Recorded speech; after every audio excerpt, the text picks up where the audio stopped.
آپ کو بتاتا چلوں کہ جو آئی جی اسلام آباد ہے ناصر اکبر، انہوں نے خود یہ الفاظ جو ہے میڈیا کے سامنے استعمال کیے، اور ان کا یہ کہنا تھا کہ یہ نوٹس جو تھا یہ عمران خان کی گرفتاری کے حوالے سے تھا، اور اگر گرفتاری کے حوالے سے نہیں تھا تو پھر آپ خود بتائیے گا نا کہ اس وقت انہوں نے آ کے سی سی پی او سے رابطہ کیا لاہور کی، اور اس کے بعد پولیس کی ایک بھاری کمک لی، اور وہاں پر جو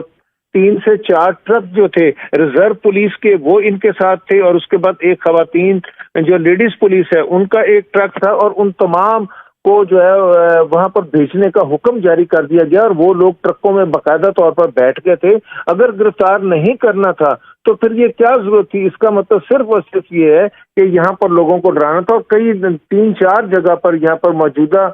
جو کارکن تھے ان کے اور پولیس کے درمیان جو ہے نوک جھونک ہوئی، اور یہاں تک کہ 3 4 دفعہ جو ہے آپس میں ہاتھا پائی بھی ہوئی ہے، حتیٰ کہ جو اسلام آباد پولیس کے لوگ یہاں پر آئے تھے ان کے ساتھ بھی کارکنوں کی ہاتھا پائی ہوئی ہے۔ وہ بہت چارج نظر آ رہے تھے، کیونکہ کارکنوں کا یہ کہنا تھا کہ عمران خان کے اوپر جو ہے وہ 74 مقدمات قائم کیے گئے ہیں، اور 30 مقدمات جو ہیں وہ کرمنل نوعیت کے ہیں۔ تو اس طریقے سے نہ صرف جو ہے کارکنوں کو، پی ٹی آئی کے کارکنوں کو، بلکہ جو ہے وہ